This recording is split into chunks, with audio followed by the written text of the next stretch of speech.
So welcome to everyone who's joining us live today, and thank you also to those that are watching the recording of this EVN Masterclass online. My name is Kim Overkveld. I'm a Policy Fellow and Acting Program Manager of BASIC's Inclusive International Security Program.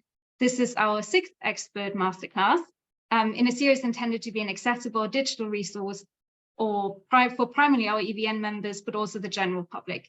And as previously mentioned, we now also have a landing page on our BASIC website where you will find a list of the masterclasses once we have them available to the public. Also, for those joining us today, please feel free to turn on your camera and participate, but do note down your questions during the first part of the presentation, and then I'll bring you in once we get to the Q&A part. Now I'd like to briefly introduce today's expert. We're joined by Jamie Kwong. Jamie is a Nuclear Policy Program Fellow at the Carnegie Endowment for International Peace. Her research focuses on public opinion of nuclear weapons issues, the threats climate change pose to nuclear weapons, and multilateral regimes, including the P5 process, the Nuclear Non-Proliferation Treaty, and the Treaty on the Prohibition of Nuclear Weapons. Jamie completed her PhD in War Studies at King's College London, where she studied as a Marshall Scholar, and her dissertation at King's examined US public opinion of North Korea's nuclear weapons program. However, today, Jamie will speak to us about the climate nuclear nexus, and more specifically, her project that examines the threats climate change pose to US nuclear weapons. So without further ado, Jamie, thank you so much for joining us, and I'll hand over to you. Great. Well, thank you so much, Kim, and to BASIC for the invitation. And thanks as well to Plowshares, I should say, for funding this research project as part of their Equity Rises initiative. So I'm really excited to share my findings and especially engage with some of you all today about my project that's examining the threats climate change might pose to US nuclear weapons. And the impetus of this research is really that, the US is undertaking this modernization effort to ensure that our nuclear systems last for decades, 40 plus years in most cases, motivated in part, at least to address a changing geostrategic environment. But the question I think still remains of how much do these plans account for a changing physical environment? So my project considers the impacts climate change can have at both the installation level and in terms of broader US deterrence efforts. And in doing so, I'm fundamentally trying to make a case for why this intersection of climate and nuclear weapons matters, with the larger goal of really raising awareness of this issue so we can better prepare for the dangerous convergence. And in terms of framing, the way I've organized the project is essentially around each leg of the US nuclear triad, so submarines, ICBMs, and bombers. And I assess, how the potential impacts of climate change might be different on each leg, right? It might not necessarily be equal across the triad. So I'll walk through each of these cases in my remarks with the caveat that I'm not quite finished with the project, so some areas might still need a bit more fleshing out. And just to flag as well that the project and my comments today really hone in on the climate nuclear nexus in the United States, but this intersection is certainly relevant and perhaps even more pressing in other nuclear states, right? So if you think of Pakistan and North Korea in terms of the extreme flooding in those countries, Russia in terms of wildfires, I'm really hoping that this project can contribute to what has to be a much larger conversation. So to start first with some context, I'm sure a lot of you are familiar with the notion of climate change as a threat multiplier, the idea that climate change can exacerbate existing security challenges. In a lot of ways, climate change in and of itself is a security threat, and USG, the United States government, has undertaken a series of important steps to recognize it as such. So the Biden administration, for example, issued an executive order that tasked departments to, quote, put the climate crisis at the center of United States foreign policy and national security, end quote. And the Department of Defense, the DoD, has really taken up this call. So there's a series of documents that the department has released in the past few years that lay out its plans and progress towards integrating the security implications of climate change into its strategic documents. Things like the climate risk analysis and climate adaptation plan and the like, which I will be citing in my report, so you can look for them there. They've also developed a tool called the DoD Climate Assessment Tool, or the DCAT, that provides a screening level assessment of installations' exposure to various climate hazards. And all of this is good and really important, but it doesn't include dedicated assessments of this critical national security threat that threat might pose to US nuclear weapons. And that's a problematic gap given the centrality of nuclear weapons to US national security. So others outside of DoD have looked at the climate nuclear nexus, but largely focused on one of two areas. So first, the disastrous environmental consequences of a nuclear blast, that is essentially nuclear's effect on climate. And second, the role of nuclear power in the clean energy transition, with some research also considering how climate change could impact security at nuclear energy installations. And again, all of this is really important, but that gap of nuclear weapons and climate change still remains. So that's where I'm hoping my research can help fill some of this gap. And as I said, I'm approaching it kind of as a case study approach for each leg of the triad, really split into two parts. So first, I zoom in on a specific base that hosts the relevant system, and I draw on publicly available information about the nuclear mission at each base. And then I use leading climate models to project climate change effects at those bases and really consider the implications of those effects for the nuclear mission. I then zoom out to extrapolate the broader impacts of climate change effects for each leg of the triad. And so as I go through all of this, I just want to caveat in terms of both the climate modeling and the analysis of potential implications here, that all of this should really be considered as potential future outcomes rather than predictions. But given the stakes of nuclear weapons, even this potentiality, I think, merits careful consideration. Okay, so to jump into the submarine leg, in terms of the specific base, I'm looking at Kings Bay Naval Base, which is located off the southern coast of Georgia and serves as the Atlantic home to U.S. ballistic missile submarines, or SSBNs. And the base has three main nuclear functions, namely training, submarine maintenance, and operating the Strategic Weapons Facility Atlantic, or SWIFTLANT. And SWIFTLANT is an on-base complex where the Trident II D5 missiles are assembled to be loaded onto the submarines. In terms of climate change, and sort of my broad approach for all of the cases is to consider two climate change pathways along two time horizons. So here I look at two sea level rise scenarios, an intermediate and a high sea level rise scenario in both 2050 and 2080. 2050 will be about the half-life of the new Columbia-class submarines, which are slated to replace the current Ohio-class submarines in the 2030s. And 2080 will be about the end of service life for that Columbia-class. In terms of the actual modeling, I'm going to go ahead and share my screen. Visual aids are always helpful when it comes to climate change, and present this map, which comes from the Climate Central Coastal Risk Screening Tool. It's a great resource to really help visualize how different sea level changes might affect, any military installation or really any coastal facility along the US. So here, what I'm projecting is the intermediate sea level rise scenario according to the latest NOAA report. NOAA is the U.S. National Oceanic and Atmospheric Administration, and this is in 2080. So I'll note that this is both a combination of sea level rise and projected annual flooding. It does not include storm surge from an extreme event like a hurricane, which I'm happy to address why I don't include that in the report later on. And so as we can see expectedly, I don't know if you can see my cursor, but expectedly at the waterfront, we're seeing, a lot of area below the annual flood level. And compared to the 2050 notion under the same intermediate sea level rise scenario, we're seeing this projected much further inland. But I also want to bring attention to this road, which if we're looking at our satellite imagery, it seems that this SWIFTLANT complex is really connected to the waterfront by this main key road, and it's increasingly going to be inundated and challenged by these sea level rise and annual floods. And so that problem kind of gets at the implications of climate change for Kings Bay. So as I mentioned, D5 missiles are at least nearly fully assembled at the SWIFTLANT complex and then need to be transported to the wharfs for loading onto the subs. And when fully assembled, these missiles weigh upwards of 30,000 pounds, so more than 1.6 times the weight limit on interstate highways in the US. So that means that the roads need to be quite robust to bear the substantial weight of these D5 transports. And with more regular flooding on larger swaths of the road, we'll likely have to see more bridges being built, there's already two there, and regularly expending resources to reinforce those bridges and the roads itself.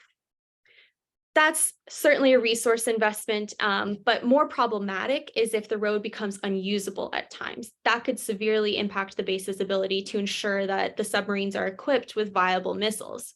And that's relevant to, both regular maintenance, but also because we already know that missiles on the first 8 Columbia-class submarines will have to be replaced at some point with a further life-extended D5 missile.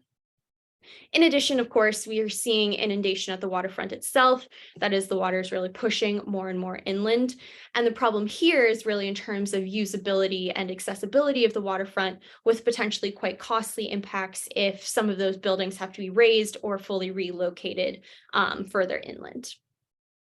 Now, kind of zooming out and thinking more broadly about the impacts of climate change for the larger submarine leg, if one of the 2 bases that hosts USS SSBNs is threatened by climate change, that certainly has impacts for the submarine leg of the triad. So it would be particularly problematic if the base is made inaccessible at times, right? If there's a particularly severe flood or even more incremental sea level rise or a severe weather event, that could potentially prevent the submarines from entering port. And to the latter, climate change is anticipated to make extreme weather events more severe, although it's quite difficult to model their frequency. But if this base becomes inaccessible, that carries implications for both crew exchanges and maintenance of the submarines. So the Navy has already shown that it can conduct crew exchanges at sea, and they seem to be exercising this capability more regularly. But, full maintenance of the submarines cannot be conducted at sea. When they're doing these at-sea crew exchanges, they're putting off an average 35 days worth of servicing. And additionally, they have to surface for these crew exchanges, making the submarines more vulnerable, potentially even to an opportunistic adversary who could try to take advantage of a climate crisis. So in sum, climate change could affect both the health and stealth of the submarine leg, which is often referred to as the most survivable leg of the triad. And thinking beyond Kings Bay, one of the key causes of sea level rise, the melting of ice sheets and glaciers, could also fundamentally impact the SSBN deterrence mission. So I think it's best to think about this in the Arctic context. So we're already seeing melting of Arctic ice prompting greater Russian nuclear activity in the region, right? They're expanding their military infrastructure in the Arctic and modernizing its northern fleet, which includes many of its SSBNs. And it's also likely starting to alter its own Arctic operations, right? More ice-free months per year will likely require Russia to attach more escort patrols to its SSBNs, as those subs won't be able to hide under Arctic ice. And all of this might then require the US to increase its own nuclear activity in the Arctic.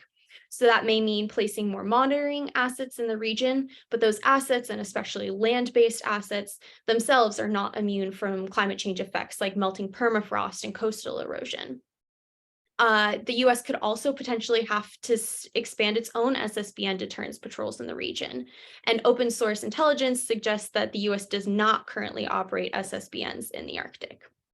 But again, given these increased nuclear threats in the region, as well as the threat of a series of cascading events, that may necessitate such a drastic change in the SSBN posture.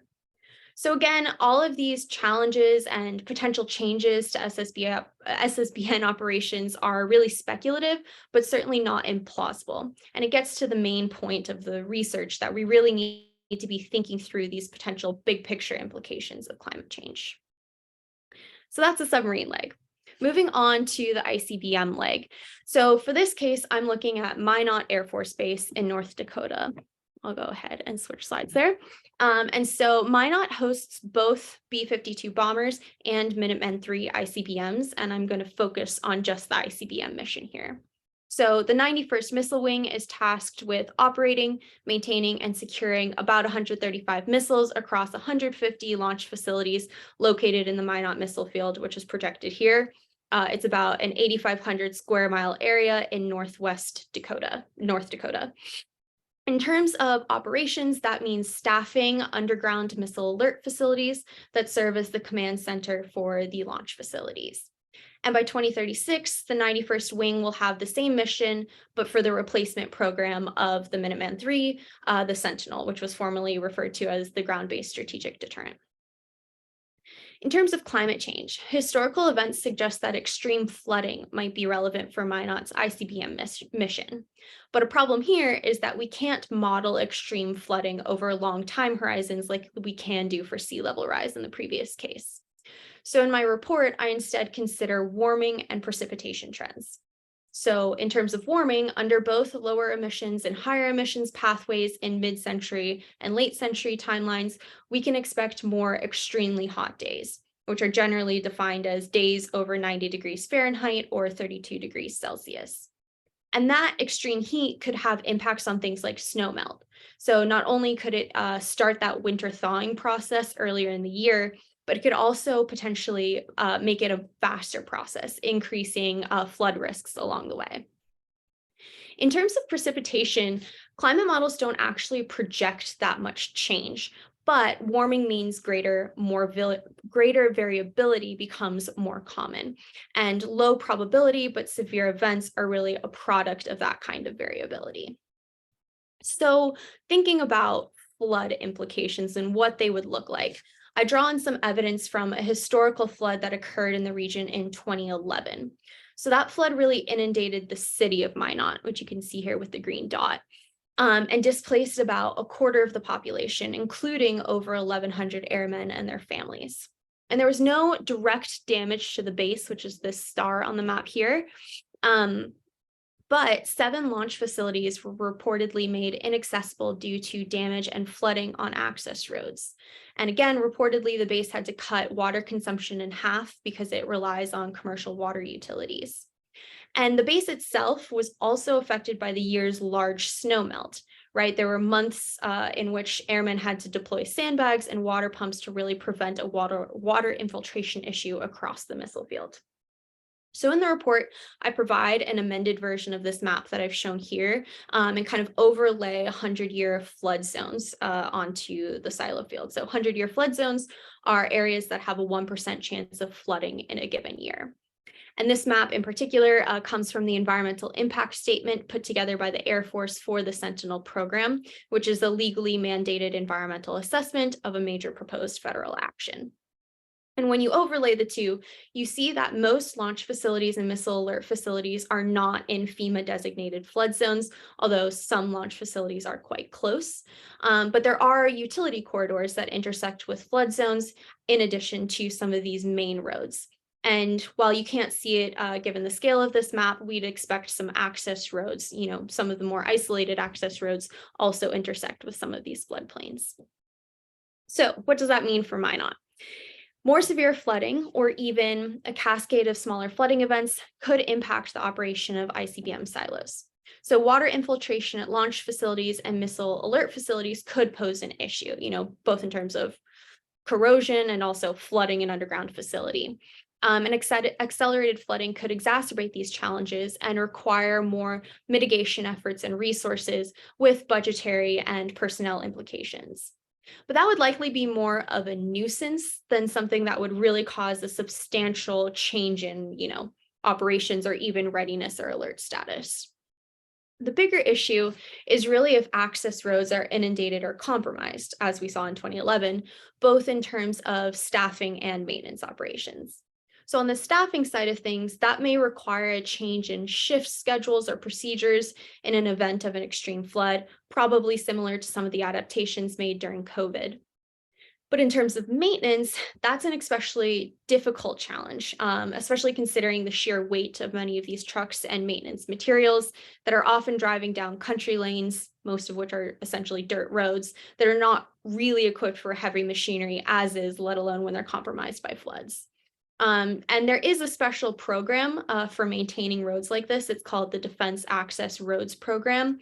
But that program doesn't have the sort of permanent funding likely needed for upkeep if there are more severe floods or more frequent flooding issues. So ultimately, this could have implications for delaying maintenance schedules, which I talk about in just a moment. And then just a flash as well in terms of Minot, I think it's important to think about, a little bit more of the indirect impacts to the ICBM mission as well. So as I said, during the 2011 flood, about 1,100 airmen were displaced. And so if more extreme flooding in the future causes a similar scenario, that could have implications for workforce morale, staffing, and the like. And so I think that personnel consideration is quite important to have in these conversations. So sort of zooming out, what does all this mean for the ICBM leg? Again, I think an extreme flood is unlikely to cause inaccessibility to all launch facilities or missile alert facilities at once.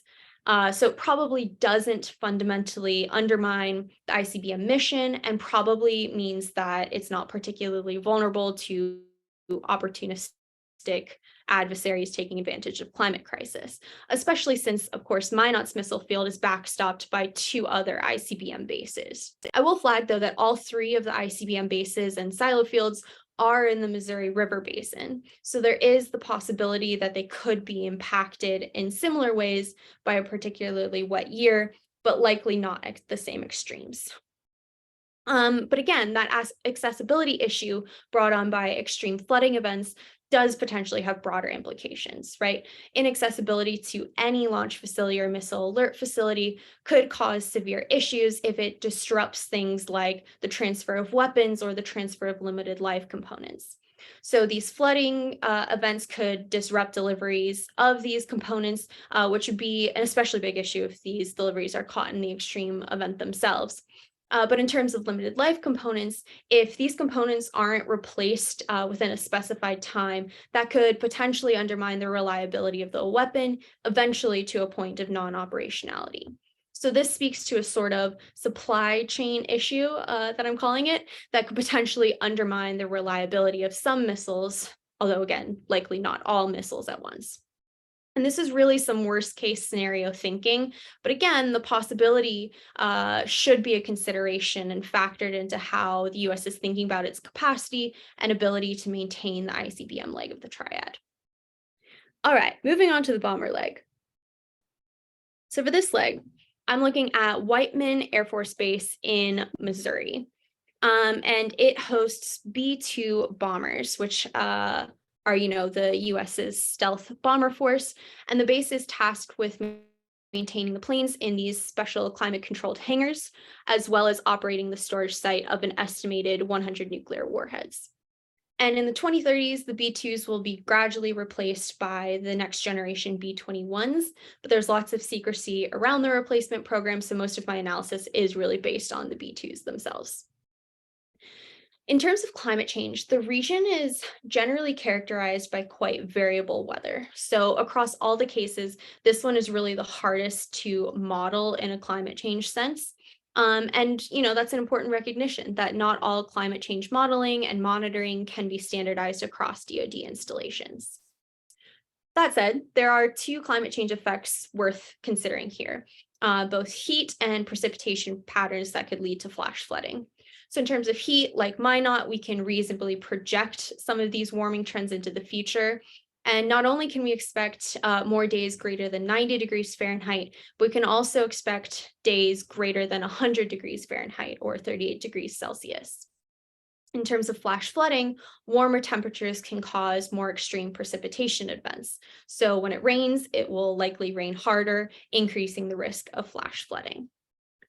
So this map taken from Google Earth, again, kind of highlights the specific areas and facilities that, if impacted by these climate change effects, could have a significant impact on the base's nuclear mission. In terms of heat, that has implications for both the systems and personnel at the base. So at extreme temperatures, planes can be grounded. It's an air density issue, and you'd want to ask a scientist to explain that to you better. And we don't know the exact grounding temperature for the B-2s, let alone the B-21s. But if you look at some more commercial and plane sources and things like that, we can expect that it might be somewhere around 100 degrees Fahrenheit. These planes have to remain grounded. And we are expected to hit that level in higher emissions, late century scenarios. But even if, we're not reaching the grounding level temperatures, the B2s nevertheless have to be stored in climate-controlled hangars because of the sensitivity of the plane's skin, this radar absorbent skin. And so that already requires special treatment to remove dirt and moisture, and can be impacted by high heat and humidity that is likely only to get worse throughout the century. So again, it's unclear how exactly this translates to the B-21s. There seems to be some research being undertaken now for a more maintainable skin, but we can expect something similar, expecting something similar is probably not entirely outside of the question. In terms of personnel, hot weather also impacts training and cockpit times. There might be more black flag days, which means limited outdoor training and activity. In terms of flash floods, pooling on the runway is an issue that we saw play out in Offutt in March 2019, Offutt being the home of U.S. Strategic Command in Nebraska. It could lead to problems for planes taking off. And even if a plane could take off, there's limited locations where these B-2s specifically can go and be housed in those climate-controlled hangars that they need to be in to care for the planes themselves. And we also recently saw what a closed runway means for Whiteman operations after a B-2 made an emergency landing in December 2022 that shut down the runway for 11 days. So in terms of the broader implications of climate change for the bomber leg, thinking about potential impacts on readiness, extreme heat or flash floods could mean there's times in which the B-2s won't be able to take off. And unlike this safety check pause that we saw in December, where the planes have been grounded, if there's a climate disaster, right, the planes may not be able to take off even if the president ordered them to. And even if they can take off, they may not be able to return to Whiteman for an extended duration, which becomes an issue for the plane's maintenance. Again, that specialized hangar requirement for these stealth planes. Of course, these planes are backstopped by the nation's B-52s, which are based at Minot and Barksdale Air Force Base, but the B-52s aren't stealth as the B-2s are. And while you can move the planes themselves, you can't move the weapons storage site at Whiteman. That is, if the planes can't take off or are grounded elsewhere because of an issue at Whiteman, you can't load these warheads onto the planes at Whiteman like intended in an emergency situation. And there's only a limited number of bases, of course, where nuclear weapons are stored. And there are efforts right now to expand that bomber storage to 5 bases, but there's still limited facilities and capacity at each. And this speaks to a potentially broader challenge posed to our storage sites at both military bases and DOE Department of Energy facilities, including at Kirtland in New Mexico. So Kirtland Underground Munitions Maintenance and Storage Complex is thought to house around 2,500 weapons, some ready for deployment, but most awaiting dismantlement. And while, the fact that they're underground ensures that the weapons themselves are fairly insulated from climate changes, not only extreme heat, but also, we're in the midst of this mega drought in New Mexico, could pose its own challenges to nuclear-related activities, especially related to personnel. So extreme heat and drought could influence or could prompt more wildfires, which we saw as an issue in both 2000 and 2011, threatening Los Alamos National Lab, which is less than a 2-hour drive north of Kirtland and home to many DOE facilities itself.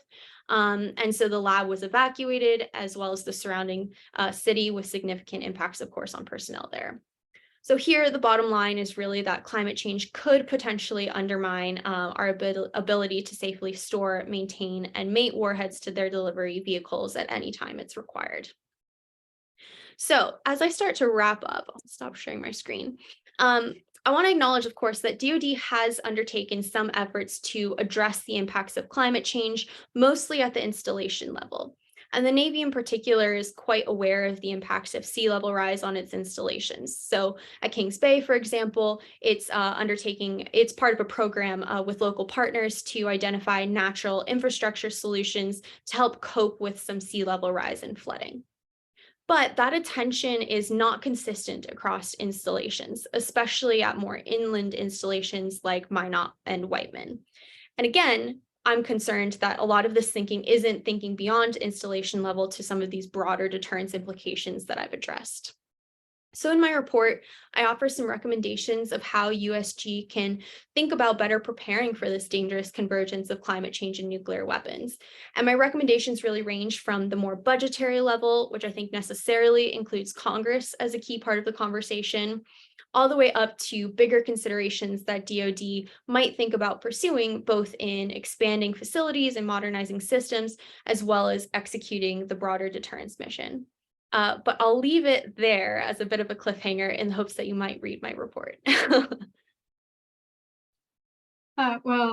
Thanks so much, Jamie. That was really interesting. And I thought especially it's actually quite a realistic and kind of practical assessment. And I think especially in this area, a lot of the time, we like to dream a lot, but the more kind of realistic and practical assessments are often missing.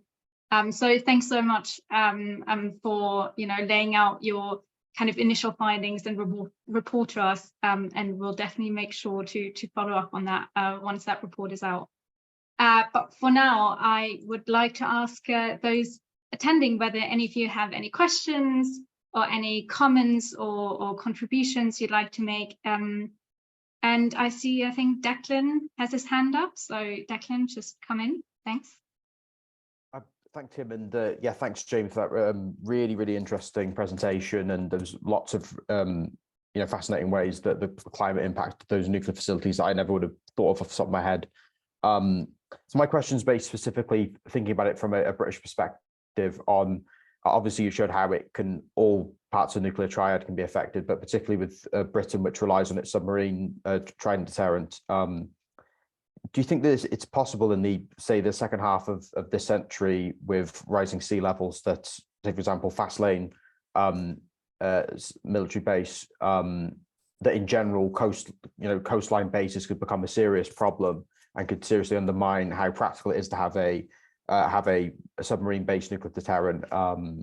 Also, keep in mind the difficulty to move the storage facilities for the weapons, and in Britain it would particularly be very difficult, I think, to move bases into different areas which might face serious local opposition.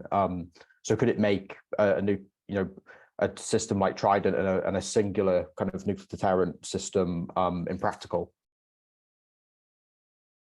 Thanks. That's a great question. I think gets to the point I made early on that, of course, this has to be a global conversation, right? Especially for a state like the UK that is really just relying on one leg of, the US has the triad, UK just has that one leg.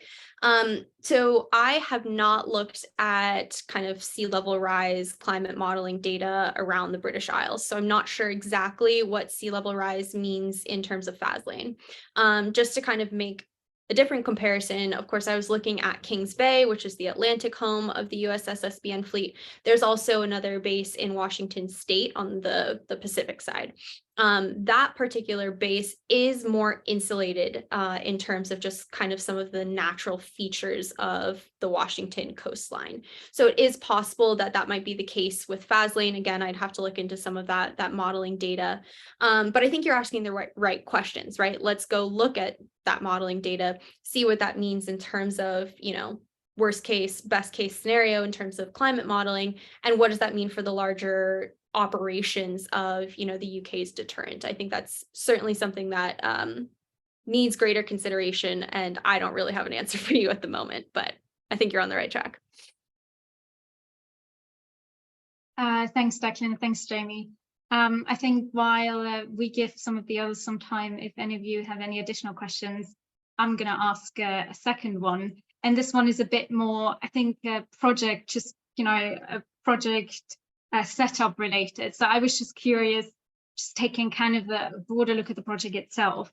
How did you choose those three bases? How did you arrive at your case studies there? And what led you to choose 2050 and 2080 as kind of those years, or those broad years, to look at kind of sea level rise, etc.? Because I think that'd be really interesting to look at, just from a, how do we get to case studies and how do we arrive at those projects? So thanks, Jamie. Yeah, that's a great question.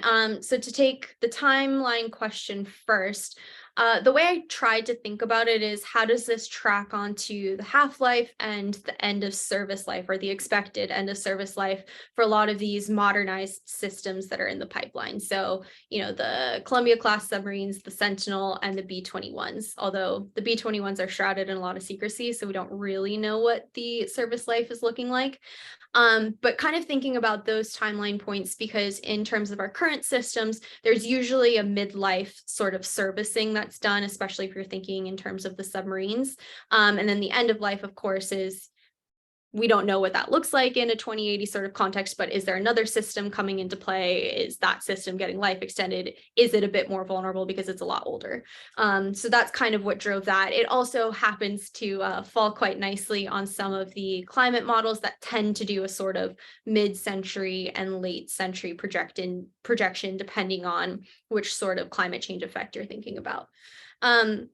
In terms of the specific selection of bases, so it actually took me a bit of time to kind of nail those down, and also think about it in terms of the three legs of the triad. And I see Eliana on the call. Actually, her colleague, Matt Korda, helped me kind of think this through quite usefully.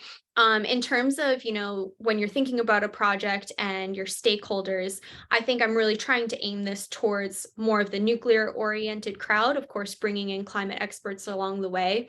But to kind of speak in the nuclear language, it was quite helpful to think about this in, a 3 case study format, which kind of naturally falls well onto the US nuclear triad. I will say I did originally conceive of a whole case study sort of oriented around the Arctic.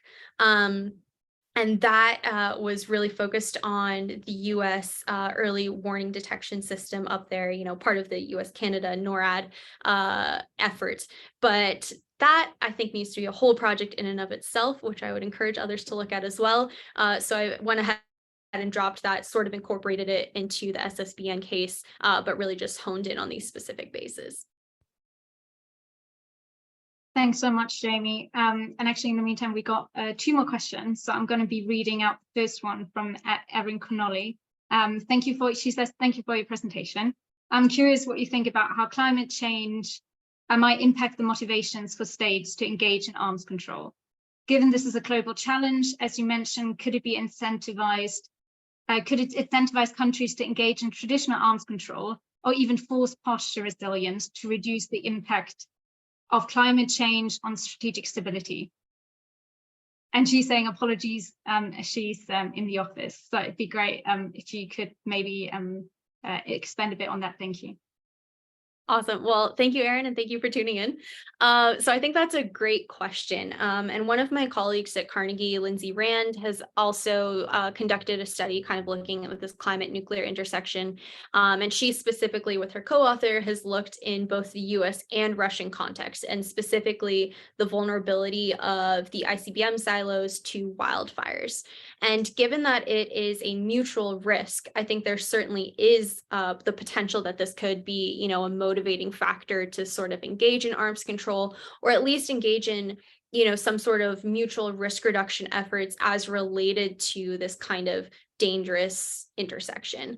I don't know exactly what that looks like at the moment, given sort of the state of geopolitics and the state of arms control. But I think part of the effort of this project really is to raise awareness of this conversation, and hopefully, integrate some arms control experts like Erin into it, so that we can think a little bit creatively about how, yes, this is a threat. Can we use it to help reduce the nuclear threat? Great, thank you so much. And moving on to Yusa, he's saying, thanks for the informative presentation. My question is, can the NC3 systems be affected by any of the climate change phenomena? And if they can, is there any way we can avoid a launch of any weapon because of this effect?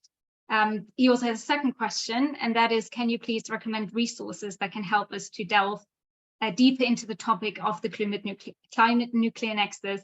And on that note, also, if you have anything you'd like to follow up with Jamie later, I'm sure she's happy to get back in touch with you. And Jamie, if there's anything that you would like us to recommend to our kind of wider network, we're happy to share any resources if you maybe send them over later. That'd be great. Thanks. Awesome, great. Well, thank you for a great set of questions. To get to the resources first, so the Council on Strategic Risks does a lot of great work at this climate nuclear security nexus, as they call it. A lot of it is sort of that emerging work that I mentioned that's looking at the threat of nuclear energy installations, the threat climate change poses to those installations.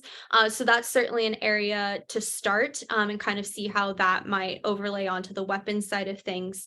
That's a great set of resources. As I said, some of that DoD work that's come out in the last few years has been quite helpful. It just hasn't focused so narrowly on the nuclear side of things. Of course, given the sensitivities of it, right? It makes sense DoD isn't talking about the vulnerabilities of its force to climate change. So that's where I would probably get started. I'm happy to send some additional sources along the way. As a good PhD student, I also have a whole lot of citations in my report. So annoyingly, I think I might refer you to that as well. In terms of the threat of the command and control structure to climate change, I think that's certainly part of this conversation, right? I mentioned that Offutt Air Force Base was flooded in 2019, and that's the home of U.S. Strategic Command. I believe that the actual STRATCOM building itself is somewhat perched on a hill, so didn't face as severe of an impact as some of the other base facilities there. But I think that shows that, even our command and control structure is not insulated from these potentially disastrous impacts of climate change and climate change hazards. There's questions around some of our radar installations, again, in the Arctic and in other places that could be threatened by climate changes such as melting permafrost and coastal erosion, which of course is integrated as part of this command and control structure in terms of the monitoring side of things. I think that's part of the conversation. Of course, some of our monitoring efforts are backstopped by assets, in space and that sort of thing, which aren't facing the same sort of climate changes that we see for a lot of our more land-based assets. But again, a really important area of research that I think needs more attention. Oh, and I just see, I was just about to say something. I just see another question by Eliana. So Eliana, please go ahead. Hi, yeah, thank you. A really fascinating presentation, Jamie. Thank you so much for coming to speak with us. And I definitely look forward to reading your report when it comes out. And I know you said you were still kind of in the progress of developing the report and you wanted to leave things on a little bit of a cliffhanger, but I was wondering if you had looked at all at the cost comparison. So whether it be less costly to kind of work on preventative, preemptive maintenance of these facilities, or like compared to the cost of responding to the crises after they happen potentially in the next, whatever, how many decades. If you had just looked at that all as a data point, or if you were maybe thinking about including that as a means to get people on board to address this issue. Thank you.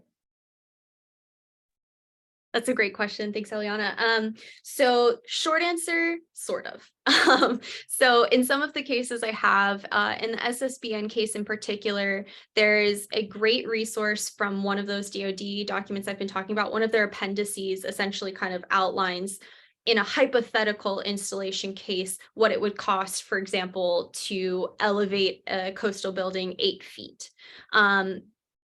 There is a cost estimate provided for that. There's not a cost estimate provided for relocating that facility however many miles back from the waterline. So in that sense, I'm drawing on data where I can find it. Some of it is a bit more challenging to find, as I'm sure you're well aware with all of the nuclear notebooks. In terms of thinking about, investments now versus, sort of proactive versus reactive sort of cost implications. Some of that will come into play into a bit of my recommendations that I teased a bit, especially as related to sort of the congressional stakeholders and how can they help influence this conversation. Of course, they can task DoD with conducting some of these sort of climate studies as they have in the past. But of course, there's a budgetary implication that I think Congress in particular might be interested in thinking about this nexus. Thank you, Eliana, and thank you, Jamie. I think as we have no more questions, I think we're going to finish up the session, and I'd just like to thank you once again, Jamie, for joining us and taking the time to speak to us today. This was a truly interesting presentation and also truly interesting questions from those participants here in the call. So thank you for those participating. Thank you to those watching online. We hope this was an interesting session for you and a helpful session for you that provided some insights into the climate nuclear nexus and some case studies into how climate change threatens US nuclear weapons. So thanks again to all of you. Our next masterclass is going to be on gender and nuclear weapons, and one will take place in 2 weeks. So we hope to see you there as well. And until then, have a great morning, have a good afternoon and evening, and see you soon. Thanks so much. Thanks so much, everyone. Really appreciate it.